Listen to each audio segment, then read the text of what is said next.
got some good politicians today. But back in that day,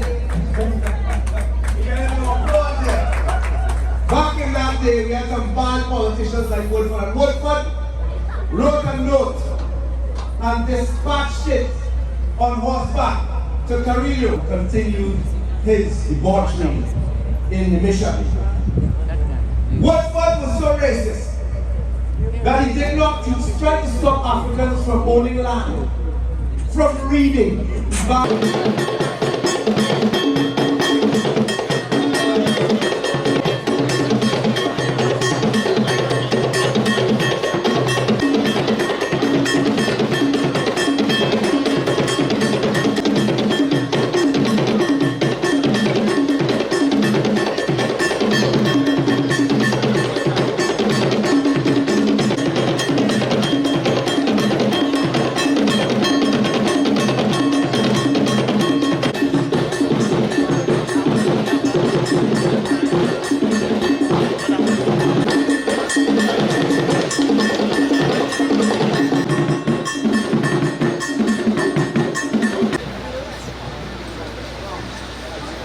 Brothers and sisters, is the one organized the first Pan-African Conference in 1900, which set the tone for liberals' influence in the way that he set up his organization and his work by a Trinidadian to avoid our ancestors.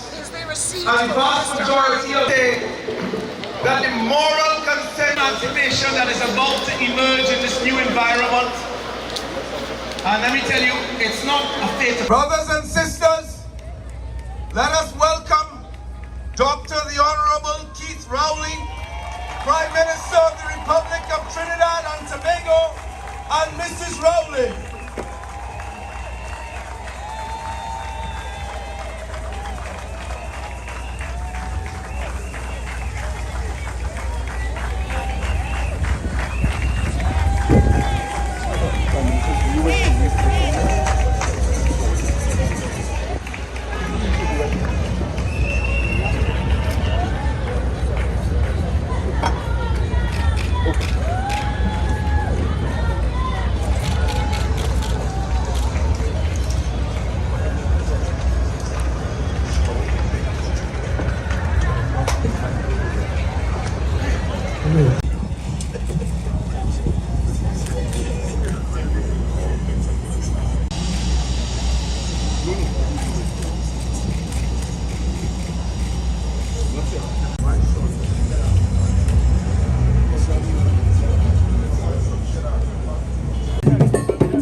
Ladies and gentlemen, brothers and sisters, all the way from West Africa, Ghana, let us welcome our special guest for Emancipation 2023, His Majesty Otumbo Osei Tutu II, the Asantehene, King of the Ashanti Kingdom.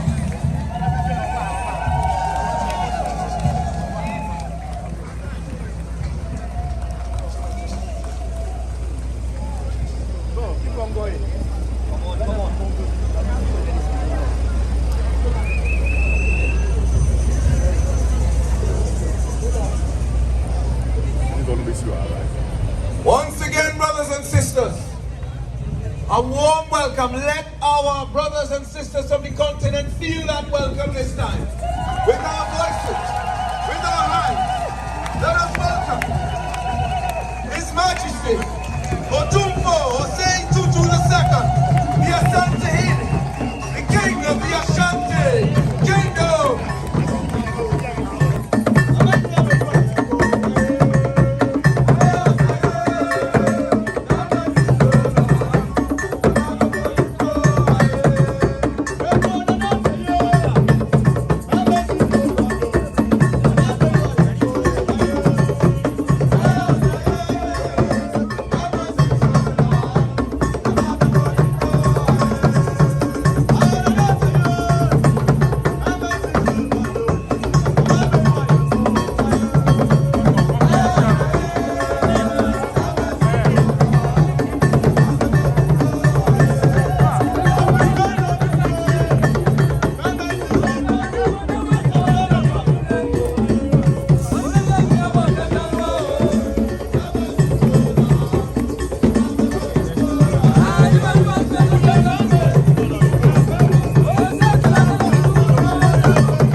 which is impacted today, which they acknowledge is impacted today by the disgraceful actions. And let me tell you how significant that is.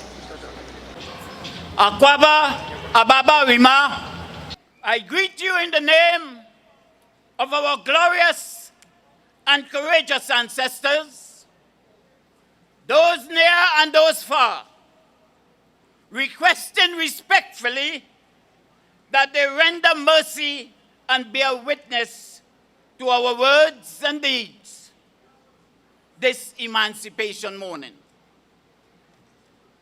A happy, reflective, and introspective emancipation to all.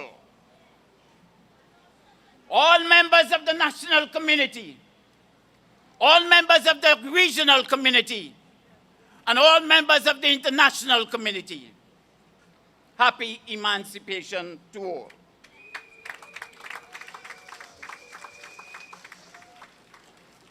This morning, we are here at this historic site to begin Kambule, the March of Freedom 2023. Let me remind you that it was at this historic site that the then Governor George Fitzgerald Hill pronounced in 1834 that our enslaved ancestors were both free and unfree. In an amazing piece of doublespeak, according to Dr. Tony Martin. This set the tone for our enslaved ancestors in the English-speaking colonies to be agitated considerably when they realized that freedom was not going to be immediate, but that they were to continue to serve a further 6-year period of apprenticeship, a period referred to by Dr. Tony Martin as a savage interlude. In fact, this intended 6-year apprenticeship system lasted for only 4 years. It was at the end of this 4-year savage interlude that our ancestors were deemed free men and free women. This is why we begin the commemoration of the emancipation of our ancestors from the year 1838 and not 1834. As such, this year marks the 185th anniversary of freedom of our ancestors from enslavement in the English-speaking colonies.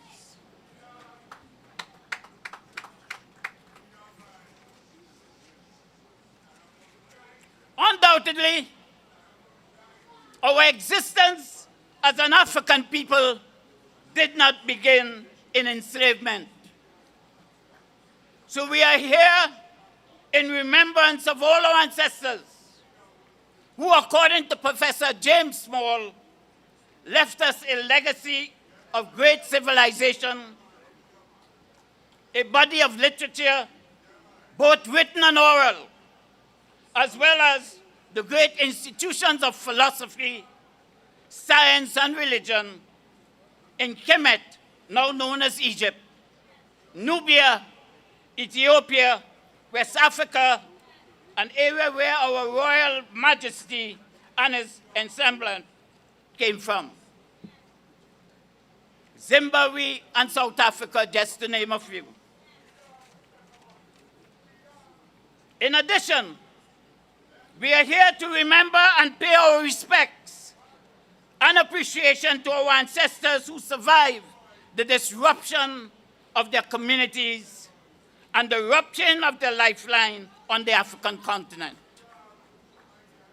Further, we remember those who suffered and those who survived the horror of the Middle Passage, and all those who survived the indignities and injustices experienced under chattel enslavement in the Americas. Therefore, we remember their strength, their courage, and their resilience in staying the course that was traumatic and humiliating, but survive so that their sons and daughters can live in a world they are helping to reshape amidst the many challenges. Today, we also show our gratitude to the multitudes who, despite their enslavement and their consequential psychological pains, gave humanity many discoveries, inventions that aid in the further enhancement and development of human civilization.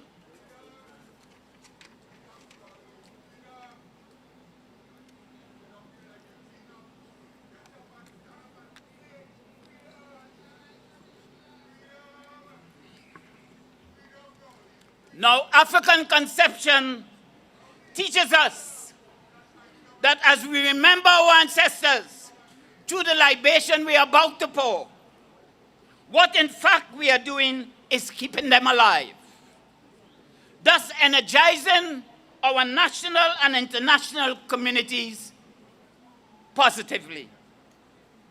The libation energizes the ancestors, and they in turn energize us, since they are responsible for the gifts and the talents and the achievements of our people. As we pour this libation, we acknowledge our ancestors for giving us life and for being a source of inspiration. And the energy transfer in this process build the consciousness of our being.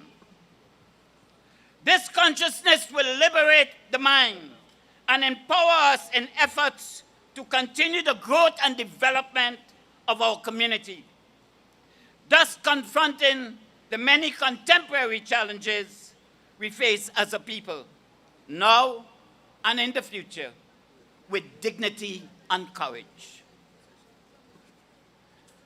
Hence, the occasion we commemorate brings a joy to our hearts and a smile to our faces, according to Frederick Douglass. Indeed, today we are overjoyed to have among us for this year's commemoration the Asantehene, His Royal Majesty, the Ashanti King Utufu Osei Tutu II, and his ensemble.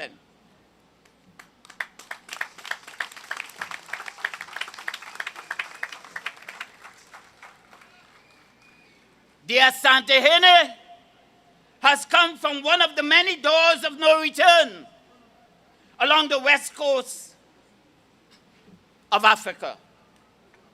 To be specific, the door of no return in Ghana, where many of our ancestors were shipped in chains to make that horrendous Middle Passage journey to the Americas. Clearly, as a result of this experience, the African continent was the victim of imperial exploitation and slavery, and suffered a massive loss in human population, according to J.P. Patterson, former Prime Minister of Jamaica. P.J. Patterson further implores us to be aware of those who would like to place the guilt of the crime of enslavement on the shoulders of the victim. And we must be careful of that.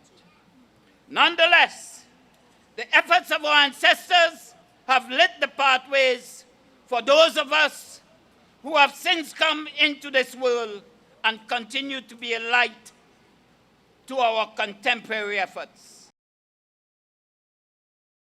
To join me as we welcome with our hearts, our spirits, and our voices, our King, Otumfo Osei Tutu II, the Asantehene to Trinidad and Tobago.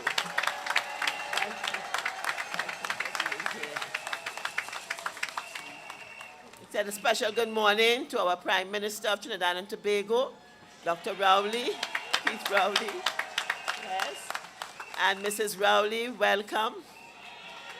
To our line Minister of Tourism, Culture and the Arts, the Honorable Randall Mitchell, welcome, Minister.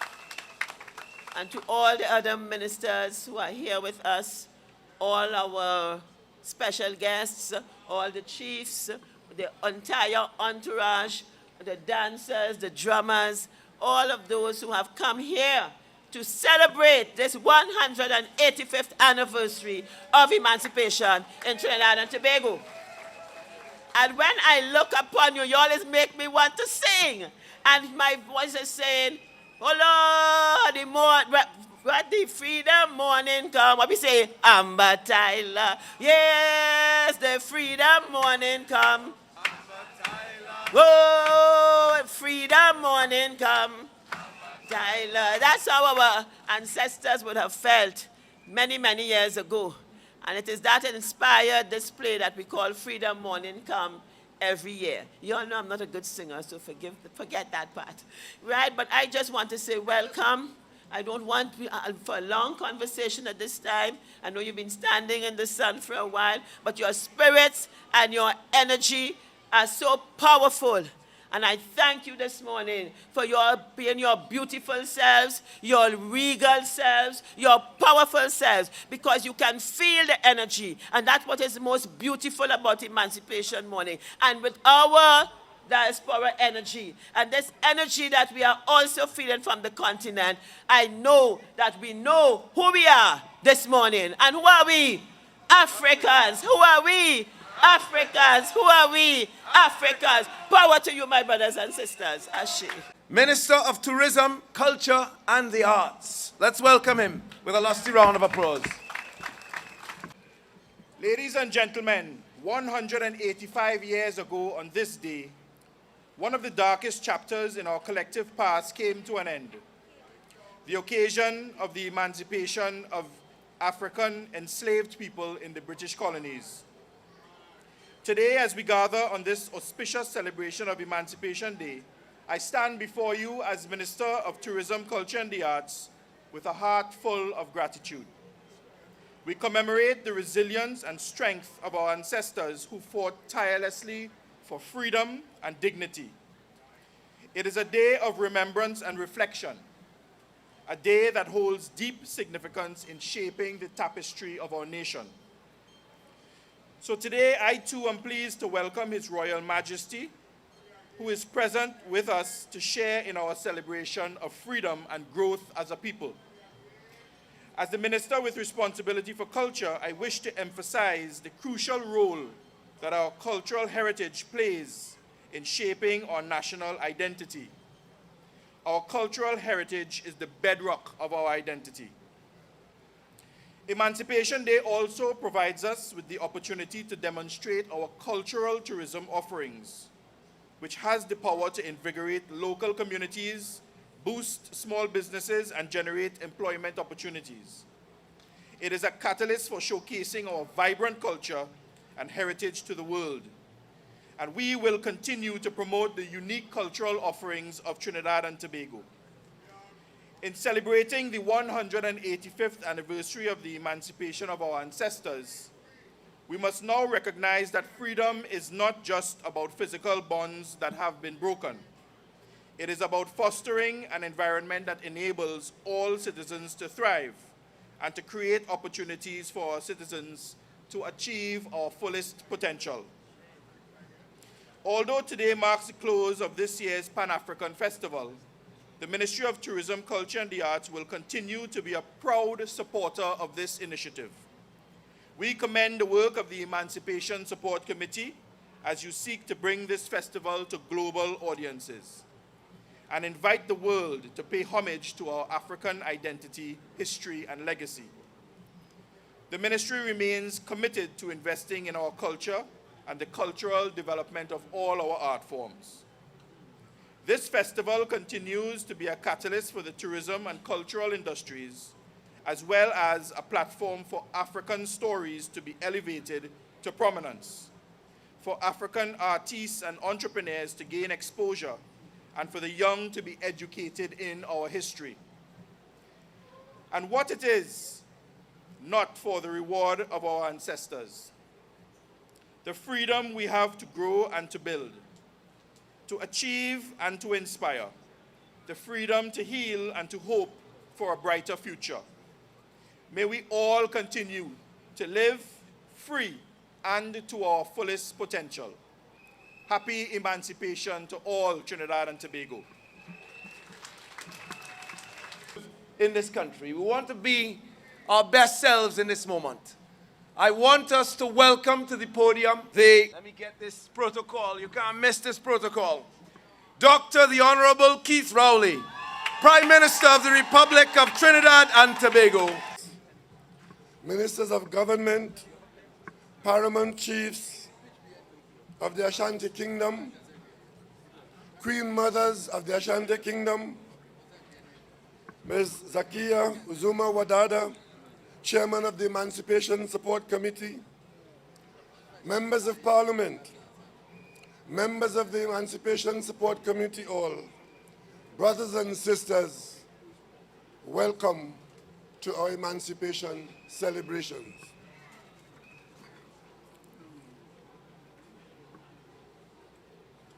This is a welcome to our long-lost family.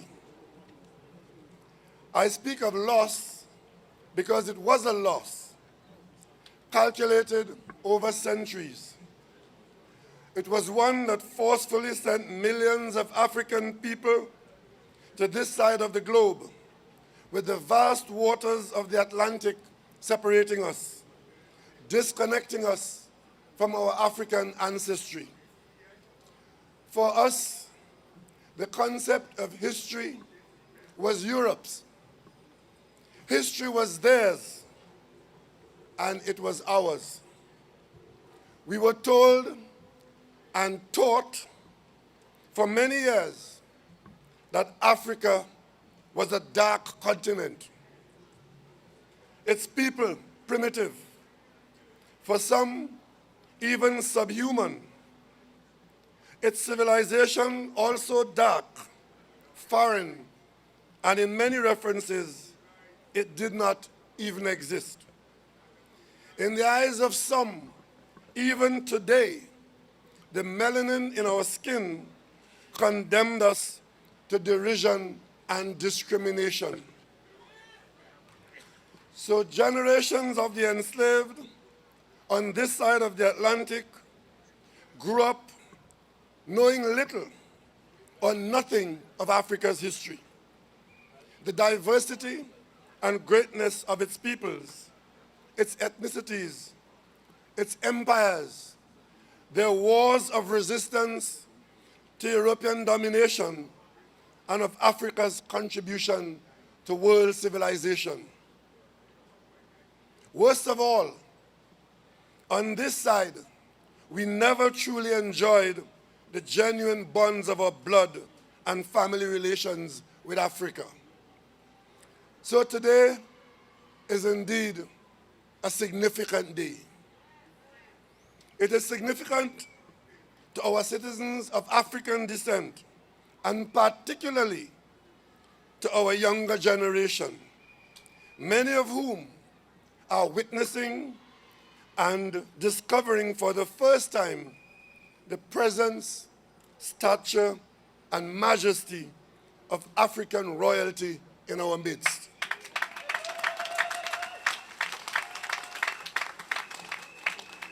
Hopefully, from today, the word "there," which implies something foreign, other, or of distant ownership, will be changed, and we will begin to share and embrace every aspect of both our lives as ours, meaning that on both sides of the Atlantic, African people will see the oneness that we carry within us. Then we will be separated only by the narrowing of the Atlantic Ocean. Your Royal Highness, we in Trinidad and Tobago are indeed appreciative of this visit, and particularly at this time as we commemorate the emancipation from African enslavement in 1838. Historians on both sides of the Atlantic have written volumes on the torturous experiences of our ancestors, who in some parts of the Americas were equated with animals in the fields, to be flogged, bought and sold, and the idea of family was erased with extreme brutality. Enslavement over some 400 years meant not only dawn to dusk work in the fields, but a destruction of all of the enslaved's cultural support. His or her personhood, their family systems, religion, music, art, culture, language. This being our lot, the concepts of ownership, asset, and wealth were clearly not meant for us, according to them.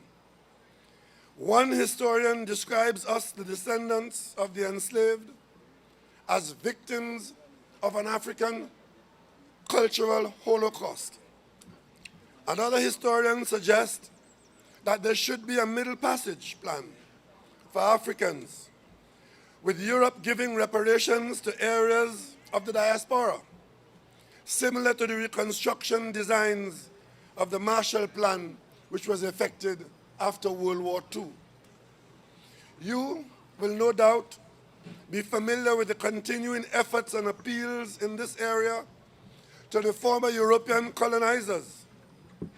Some, the direct beneficiaries of this Holocaust, prefer to write new revisionist history to pretend that it didn't happen. Some pat us on the shoulder to say to us, let's just move on. It couldn't have been all that bad.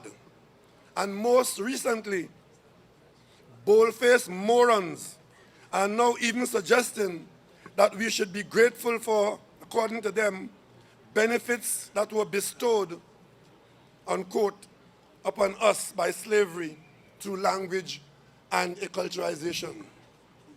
But in spite of Europe's calculated attempts at dehumanizing us, there was always resistance.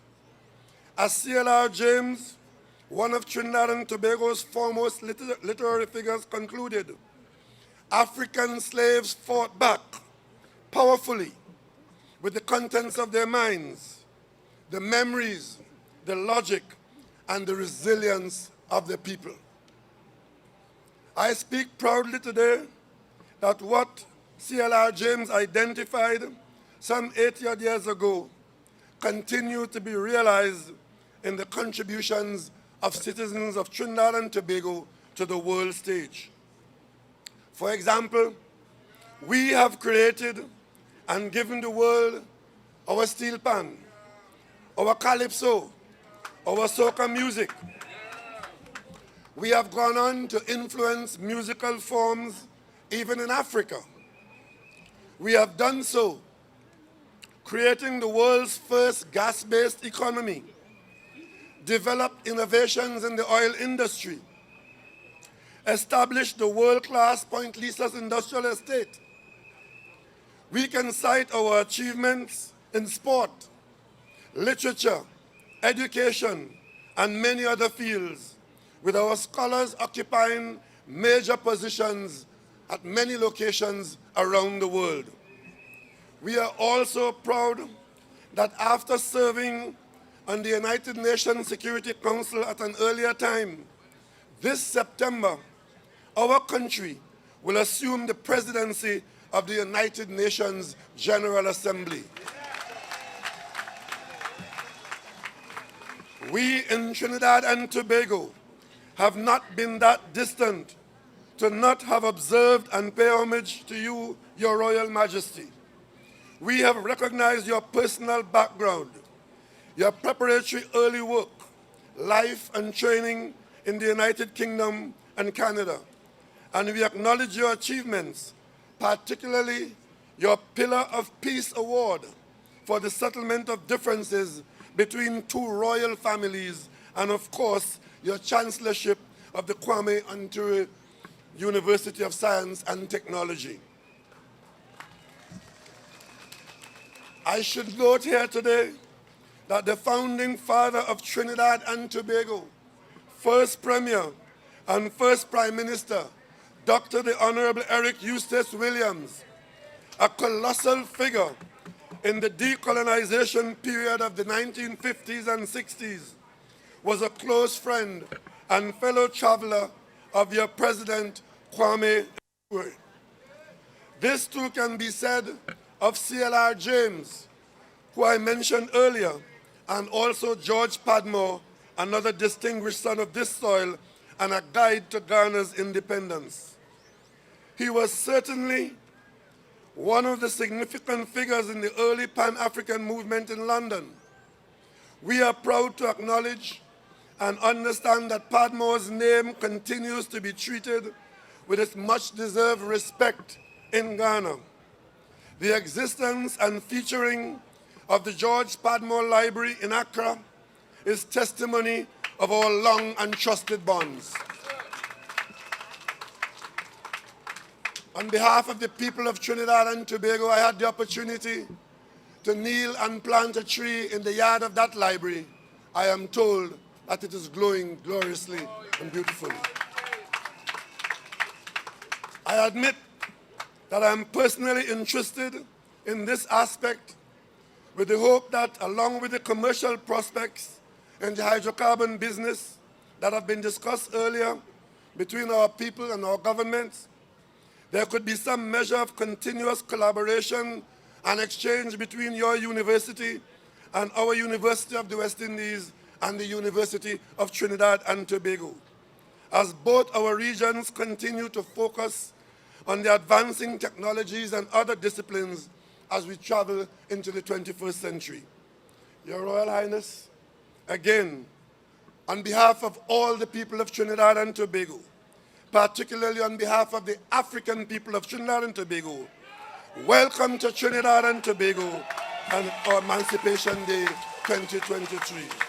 I thank you for your visit, and I trust that you will enjoy your stay. Welcome, and thank you. They've removed his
Hey, how are you doing? How are you doing? How are you?